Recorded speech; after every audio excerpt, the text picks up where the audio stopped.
So if you're like me, you picked up one of these little MacBook Neos and you're messing around with it, and if you've pulled up the thermals at all, you'll know that as soon as you do anything heavy hitting for any length of time, even if it's more than a second, the processor pretty much immediately spikes up to too hot temperatures. It will just stay there and drop the wattage to make up for that. See it dropping down.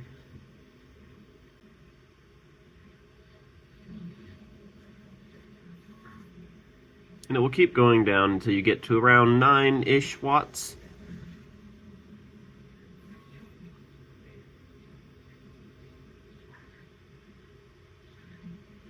So the question today is, can we do anything about that without spending a whole lot of money or having to put it on a cooling pad or something like that? The first thing to note is where all that heat really goes in this laptop.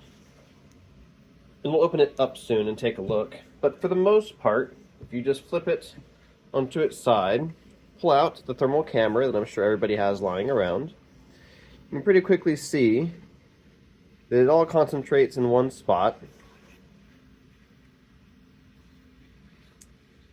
And we'll open it up soon, take a look at what it actually looks like, but that's where the processor is. It's basically right here-ish. And by default, it doesn't actually touch the bottom of the laptop. There's a little graphite pad over it. It actually does have some thermal grease to that pad, weirdly enough. But it doesn't spread it very far, and it doesn't spread it directly to the casing. So I've already run some benchmarks, both with the just laptop normally, and I also took the bottom off and then put a fan on it. We're going to end up just taking the bottom off was actually the worst score I've gotten so far in Cinebench. But for now, since I've already got those scores, I'm going to go ahead and stop this. I'm going to shut it down, pull the bottom off, and then we can take some more looks from there. So for those of you who haven't taken one of these apart yet, you want to flip it upside down, and you want the trackpad side facing you due to how the bottom panel comes off. You'll need two different, or really just one bit to get in here. It is a Pentalobe 1.2 or a Star 1.2 bit. First, remove the two ones right below the trackpad. These are a different size than all the rest, so you'll want to set them aside from all the other screws. Don't know what happens if you put them back in the wrong spot, but I'm sure it's not good.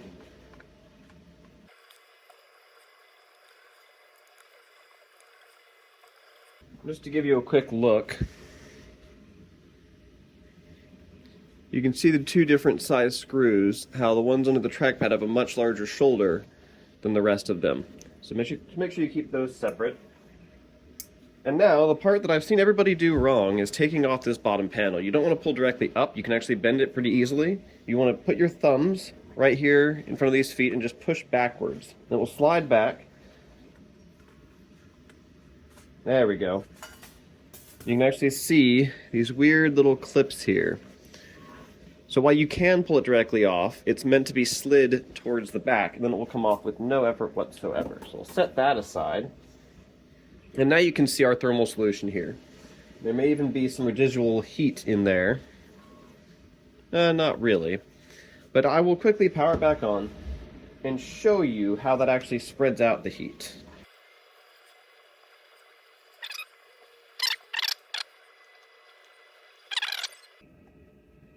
Alright, so we'll start a Cinebench run. Can you still see everything there? And so now you can actually see that little pad transferring out the heat side to side. And the whole time we're doing this, the CPU is just pegged at like 105 degrees Celsius, which is pretty ridiculous. So you can see it does actually try to spread the heat out a little bit, but because there's no fans, and not really, as far as I know, any passive air moving through it either, it just kind of cooks. So what I'm suggesting, as we just tried to throw a thermal pad in there, it would be better to get a copper shim and actually use proper thermal grease between the shim and the case, but that's hard and requires a lot of precision, whereas these thermal pads, you can kind of just chuck them in. The only thing I don't like is that I bought two different sizes, a 1.5 and a 1, and yeah, they're not labeled. So I'm going to quickly try to figure out which is which, and then we can actually throw it in there. But for now, I'll stop that Cinebench.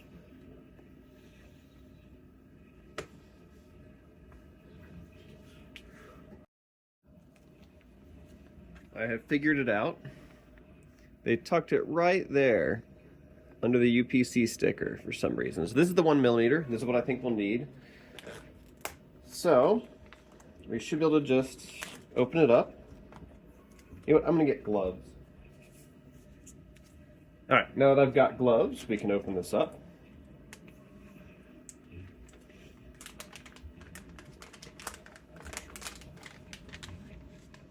And there's our thermal pad along with a code. I guess counterfeit thermal pads are a thing. It looks like bubble gum, but I will not put this in my mouth. I'm just going to take, oh my god, I'm going to try and open this without destroying it.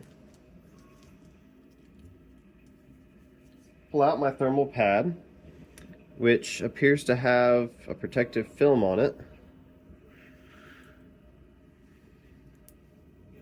Has it on both sides. Peel that off.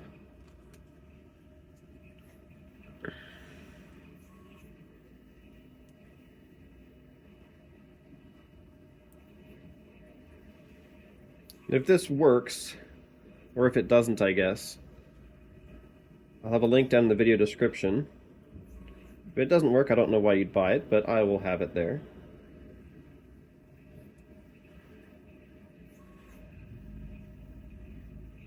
There we go. So this is the 1mm pad, and I'm just going to slap it down across the whole width of that graphite. Give a little press down. Now we've got that in there. Let's see if our bottom will now go back on. So to put this back on, I haven't had any success trying to slide it into place, so you just push down right where those two clips are. They should pop in. I definitely feel some pressure back here that I don't think was there before, which hopefully means that we're doing a good job of touching that. So now let me throw all these screws back in, and then we can see if we have better results. Alright, so that's back in. Let's open this back up. We can just go ahead and start our Cinebench. And we should be able to see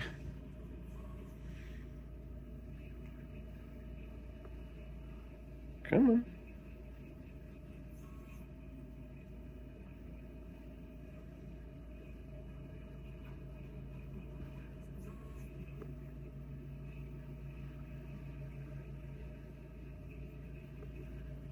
So we can see our thermals are about the same, but they're never going to change. Even if you'd have to put a massive amount of cooling in this to actually get it to not hit 100 degrees. We can go over to power, and we're still pulling 12 watts. So we'll see if this drops down as much as it did before. If it drops all the way back down to 9, then there's no point doing this. But if we stay really around 10-ish, I'll consider it a success.